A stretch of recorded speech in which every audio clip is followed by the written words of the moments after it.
नमस्कार दोस्तों, फिटर गुरुजी में आपका स्वागत है। हमारे बैच शून्य से शिखर फिटर थ्योरी प्रथम वर्ष पार्ट 15 में हम आज वेल्डिंग से संबंधित 25 क्वेश्चन सॉल्व करेंगे। इससे वाले पहले पार्ट 14 में हमने वेल्डिंग से संबंधित 25 क्वेश्चन सॉल्व किए थे।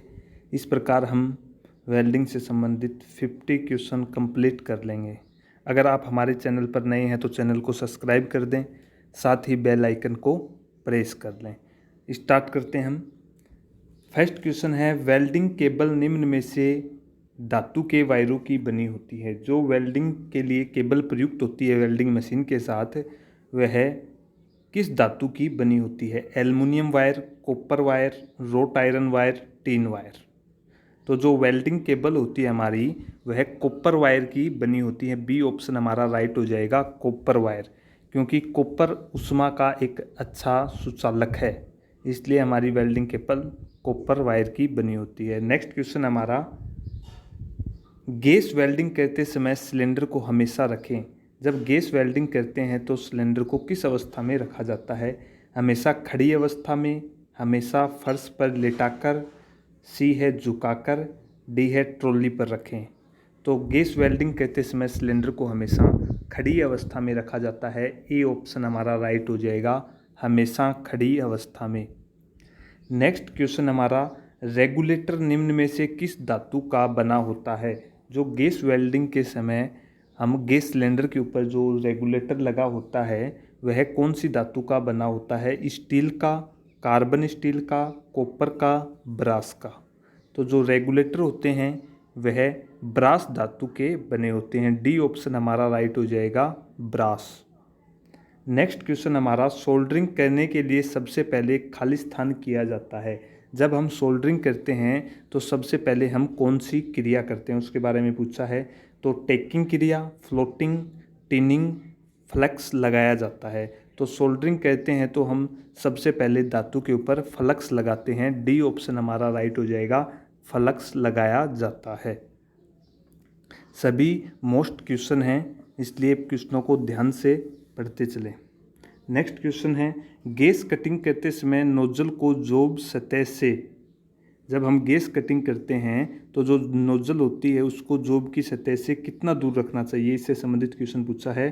फर्स्ट ऑप्शन हमारा 15 mm दूर रखना चाहिए, 2 mm दूर रखना चाहिए, 5 mm दूर रखना चाहिए, स्पर्श करके रखना चाहिए। वेरी मोस्ट क्वेश्चन है भाई, ये बहुत बार एग्जाम में पूछा जा चुका है कि गैस कटिंग करते समय नोजल की जॉब से दूरी होनी चाहिए। तो नोजल की जॉब से हमेशा 5 mm दूर रखना चाहिए। सी ऑप्शन हमारा राइट हो जाएगा, 5 mm दूर रखना चाहिए। नेक्स्ट क्वेश्चन हमारा, गैस कटिंग से पहले प्री हीटिंग के लिए निम्न में से कौन सा फ्लेम सही होगा? तो जब हम गैस कटिंग करते हैं तो उसमें सबसे पहले हम प्री हीटिंग करते हैं, उसके बाद ऑक्सीजन का प्रवाह करते हैं। तो हम प्री हीटिंग के लिए कौन सी फ्लेम का यूज करते हैं, ये क्वेश्चन पूछा है। तो फ्लेम हमारी 3 तरह की होती है, ऑक्सीडाइजिंग फ्लेम, न्यूट्रल फ्लेम तथा कार्बोराइजिंग फ्लेम। तो प्री हीटिंग करते समय हमें कौन सी प्रयोग करनी चाहिए? ऑप्शन हमारे पास neutral flame, oxidising flame, carburising flame, D है कार्बोराइजिंग फ्लेम से कम।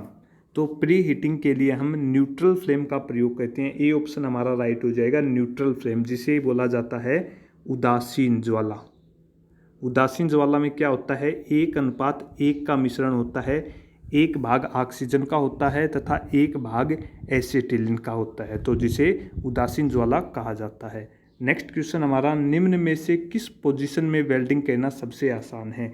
वेल्डिंग अलग अलग पोजीशन में की जाती है, ठीक है, तो उनमें से कौन सी वह पोजीशन है जिसके अंदर वेल्डिंग को करना सबसे आसान होता है? Vertical position, flat position, horizontal position, overhead position. Very most question है भाई।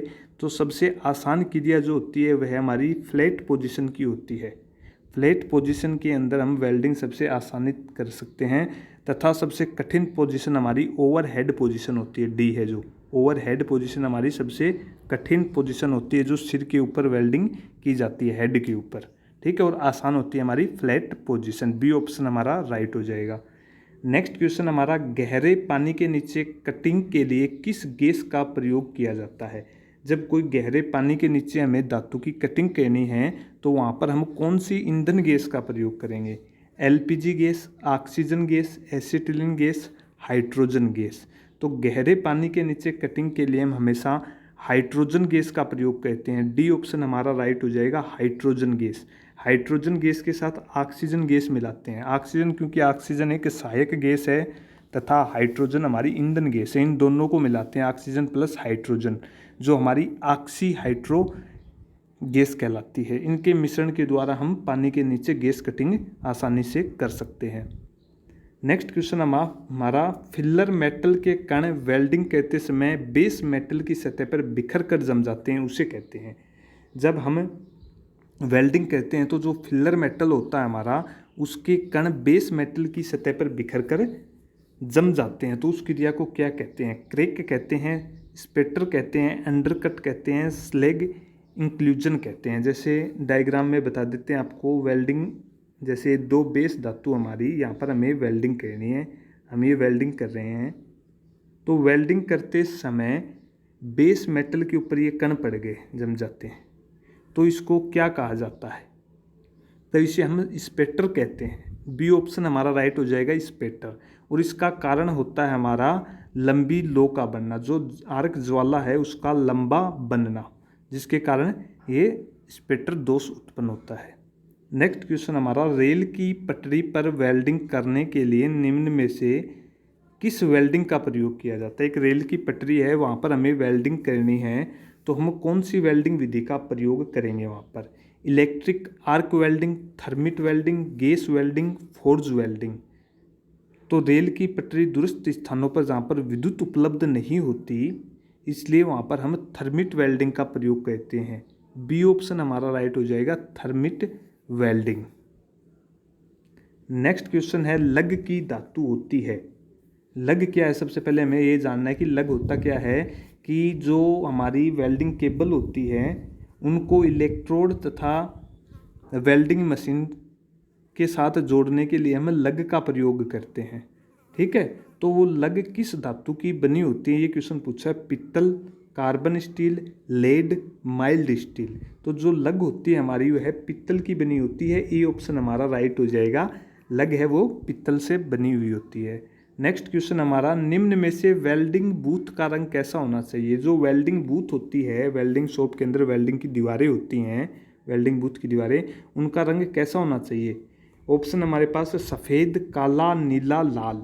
तो वेल्डिंग बूथ की दीवारों का रंग हमेशा काला होना चाहिए। बी ऑप्शन हमारा राइट हो जाएगा। वेरी मोस्ट क्वेश्चन है भाई, बहुत बार एग्जाम में पूछा जा चुका है ये।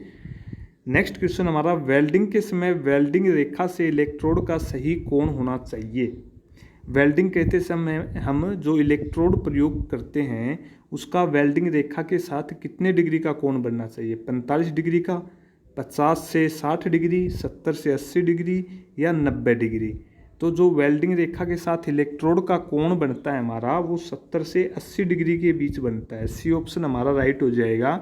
जैसे ये वेल्डिंग रेखा हमारी और ये हमने इलेक्ट्रोड को पकड़ रखा है, इस प्रकार हम इलेक्ट्रोड को चलाते हैं वेल्डिंग करते हुए, तो ये जो कोण बनता है ये 70 से 80 डिग्री के बीच का बनना चाहिए। ओके, नेक्स्ट क्वेश्चन हमारा, एक वेल्डिंग ट्रांसफार्मर का इस्तेमाल निम्न के बदलाव के लिए किया जाता है। वेरी वेरी मोस्ट क्वेश्चन है। वेल्डिंग ट्रांसफार्मर होता है, उसका प्रयोग हम किसके बदलाव के लिए करते हैं? ऑप्शन है हमारे पास, डीसी मेन सप्लाई को एसी वेल्डिंग सप्लाई में, एसी मेन सप्लाई को डीसी वेल्डिंग सप्लाई में, एसी मेन सप्लाई को एसी वेल्डिंग सप्लाई में, डीसी मेन सप्लाई को डीसी वेल्डिंग सप्लाई में। तो जो हमारा वेल्डिंग ट्रांसफार्मर होता है वह एसी पर कार्य करता है। ठीक है, इसका कार्य होता है वेल्डिंग ट्रांसफार्मर का एसी की जो मेन सप्लाई होती है, एसी मेन सप्लाई को एसी वेल्डिंग सप्लाई में बदलना। ये welding transformer AC main supply के ऊपर काम करता है तथा यह एसी वेल्डिंग सप्लाई में बदल देता है मेन सप्लाई को, जिसके द्वारा हम वेल्डिंग आसानी से कर सकते हैं। सी ऑप्शन हमारा राइट हो जाएगा, एसी मेन सप्लाई को एसी वेल्डिंग सप्लाई में बदलना। ओके, नेक्स्ट क्वेश्चन हमारा, वेल्डिंग रेक्टिफायर का इस्तेमाल निम्न के लिए किया जाता है। ये भी वेरी मोस्ट क्वेश्चन है भाई। जो हमारा रेक्टिफायर होता है, जिसको हिंदी में हम परिवर्तक सेट कहते हैं, इसका क्या कार्य है? ऑप्शन है हमारे पास एसी वेल्डिंग सप्लाई को डीसी वेल्डिंग सप्लाई में के लिए, डीसी वेल्डिंग सप्लाई जनरेटर करने के लिए, डीसी वेल्डिंग सप्लाई को एसी मेन सप्लाई में बदलने के लिए, डीसी वेल्डिंग सप्लाई को डीसी मेन सप्लाई में बदलने के लिए। तो जो रेक्टिफायर हमारा परिवर्तक सेट है उसका मेन पर्पज होता है एसी वेल्डिंग सप्लाई को डीसी वेल्डिंग सप्लाई में बदलने के लिए। ये चलता एसी के ऊपर है लेकिन कार्य डीसी के लिए करता है, डीसी वेल्डिंग सप्लाई में बदलता है जो एसी की हमारी वेल्डिंग सप्लाई है उसको। ओके, नेक्स्ट क्वेश्चन हमारा, यदि मेन विद्युत सप्लाई न उपलब्ध हो तो आर्क वेल्डिंग निम्न उपकरण के द्वारा कर सकते हैं। यदि हमारे पास मेन विद्युत सप्लाई न हो और हमें आर्क वेल्डिंग करनी है तो हम कौन से उपकरण का प्रयोग करेंगे? मोटर जनरेटर के द्वारा, ट्रांसफार्मर सेट के द्वारा, इंजन जनरेटर के द्वारा, रेक्टिफायर सेट के द्वारा। तो मेन विद्युत सप्लाई उपलब्ध न हो तो हम वहाँ पर इंजन जनरेटर का प्रयोग करते हैं। सी ऑप्शन हमारा राइट हो जाएगा, इंजन जनरेटर, जिसको हम पेट्रोल तथा डीजल के द्वारा चला सकते हैं। इसके अलावा जो 3 ऑप्शन हैं इनमें हमें विद्युत सप्लाई की आवश्यकता होगी। इंजन जनरेटर हमारा राइट ऑप्शन हो जाएगा। नेक्स्ट क्वेश्चन हमारा, इलेक्ट्रोड का साइज लिया जाता है। तो वेल्डिंग करते समय हम जो इलेक्ट्रोड प्रयोग में लेते हैं, वेल्डिंग करते समय हम जो इलेक्ट्रोड प्रयोग में लेते हैं तो उनका साइज कहाँ से लिया जाता है? कुल लंबाई से, व्यास से, कोर वायर के व्यास से, इलेक्ट्रोड होल्डर के व्यास से। वेरी मोस्ट क्वेश्चन है भाई। जो इलेक्ट्रोड होते हैं हमारे, जैसे ये हमारा इलेक्ट्रोड है, ये ऊपर का लेपित भाग है जहाँ पर फ्लक्स लगा हुआ है, ये नंगा भाग है जिसके ऊपर कोई फ्लक्स नहीं लगा हुआ। तो इलेक्ट्रोड का साइज होता है हमारा कोर वायर के व्यास से। ये जो व्यास है कोर वायर, इसमें फ्लक्स वाले भाग को छोड़ देते हैं हम। इसके अलावा जो अंदर का वायर है उसका जो व्यास होता है जिसे हम कोर वायर बोलते हैं, उसके व्यास से इलेक्ट्रोड का साइज लिया जाता है। सी ऑप्शन हमारा राइट हो जाएगा, कोर वायर के व्यास से। वेरी मोस्ट क्वेश्चन है भाई। नेक्स्ट क्वेश्चन है, वेल्डिंग करते समय उचित आर्क लंबाई होनी चाहिए। जब हम वेल्डिंग करते हैं तो वेल्डिंग इलेक्ट्रोड से जो आर्क निकलती है उसकी उचित लंबाई कितनी होनी चाहिए? लगभग 1.5 mm, कोर वायर के व्यास के बराबर, कोर वायर के व्यास से कम, कोर वायर के व्यास से काफ़ी अधिक। तो 4 ऑप्शन थे हमारे पास। तो सबसे पहले हमें ये देखना कि आर्क लंबाई होती क्या है। आर्क लंबाई क्या होती है कि जो इलेक्ट्रोड होता है हमारा, जब इलेक्ट्रोड जलता है और ये जो जॉब है हमारा, इसके बीच में जो चिंगारी निकलती है ये आर्क लंबाई कहलाती है हमारी।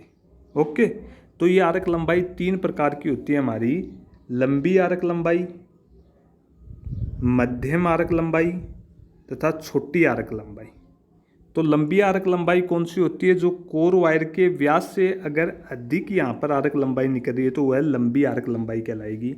अगर कोर वायर के व्यास के बराबर आर्क लंबाई निकल रही है, जैसे 1.5 mm है हमारा कोर वायर का व्यास और लंबाई भी 1.5 mm की निकल रही है, तो ये मध्यम कहलाएगी। तथा कोर वायर के व्यास से छोटी अगर आर्क लंबाई निकल रही है तो वह छोटी आर्क लंबाई कहलाएगी। ओके, तो ये 3 तरह की आर्क लंबाई होती है।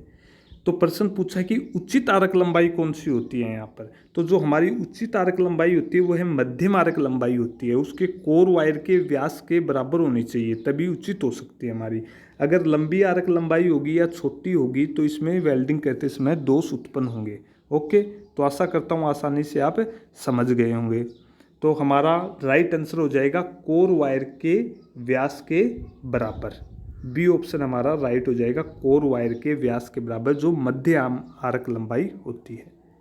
नेक्स्ट है हमारा, इलेक्ट्रोड होल्डर जा निम्न में से किस धातु के बने होते हैं? जो इलेक्ट्रोड होल्डर होता है हमारा, जिसका कार्य इलेक्ट्रोड को पकड़ना होता है, उसके जो जा होते हैं वह कौन सी धातु के बने होते हैं? मर्द इस्पात के, तांबा, लेड, पिटवा लोहा।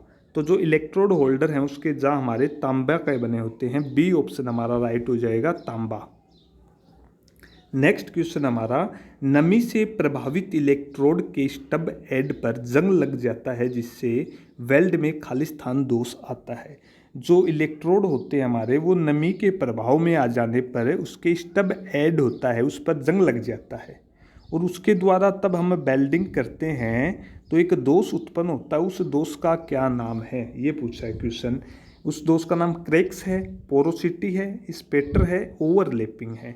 तो नमी प्रभावित इलेक्ट्रोड से अगर हम वेल्डिंग करते हैं तो वहाँ पर पोरोसिटी दोष उत्पन्न होता है। बी ऑप्शन हमारा राइट हो जाएगा, पोरोसिटी।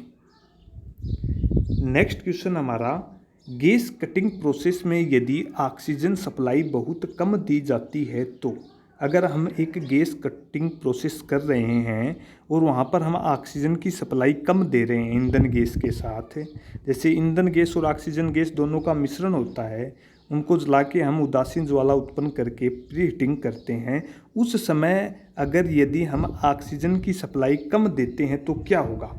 करफ सकरा बनेगा, करफ चौड़ा बनेगा, पूर्णतः धातु नहीं कटेगी, धातु ठंडी हो जाएगी। तो यदि ऑक्सीजन की सप्लाई कम है तो धातु पूर्णतः नहीं कटेगी। सी ऑप्शन हमारा राइट हो जाएगा, पूर्णतः धातु नहीं कटेगी। नेक्स्ट क्वेश्चन हमारा, निम्न में से कौन सा परमानेंट जॉइंट है? 4 ऑप्शन दिए गए हैं, इनमें से कौन सा जॉइंट है जो परमानेंट जॉइंट है? ऑप्शन है brazing, rivet joint, welding joint, shrinkage fit joint. तो जो परमानेंट जॉइंट है हमारे वो 2 प्रकार के हैं, ब्रेजिंग और वेल्डिंग, ये दोनों ही परमानेंट जॉइंट है। तो ए भी हमारा राइट है और सी भी है, ठीक है। परमानेंट जॉइंट में ब्रेजिंग व वेल्डिंग जॉइंट दोनों आते हैं, तथा रिवेट है वो अर्ध स्थायी जोड़ है, तथा सोल्डरिंग है वो है अर्ध स्थायी जोड़ है। उसके अलावा नट बोल्ट की कोटर पिन स्टड ये सभी हमारे अस्थायी जोड़ कहलाते हैं। नेक्स्ट क्वेश्चन हमारा, निम्न में से कौन सा ट्रांसफार्मर आर्क वेल्डिंग के लिए प्रयोग किया जाता है? जो आर्क वेल्डिंग के अंदर हम ट्रांसफार्मर प्रयोग में लेते हैं वह कौन सा ट्रांसफार्मर होता है? Step up, step down, supply voltage बढ़ाने के लिए, 1 to 1। तो हम आर्क वेल्डिंग जो करते हैं उसके अंदर करंट अधिक होता है तथा वोल्टेज कम होती है। ओके, आर्क वेल्डिंग के सिद्धांत पर कार्य करती है करंट अधिक तथा वोल्टेज कम। ओके, तो वोल्टेज कम के लिए हम जो ट्रांसफार्मर प्रयोग में लेते हैं वह स्टेप डाउन ट्रांसफार्मर होता है। बी ऑप्शन हमारा राइट हो जाएगा, step down transformer. Next question हमारा, इलेक्ट्रोड कोटिंग का निम्न में से कौन सा उद्देश्य है? जो इलेक्ट्रोड होता है हमारा उसके ऊपर जो फ्लक्स की कोटिंग लगी होती है उसका मेन पर्पज क्या है, उद्देश्य क्या है उसका, क्यों लगाया जाता है उस कोटिंग को?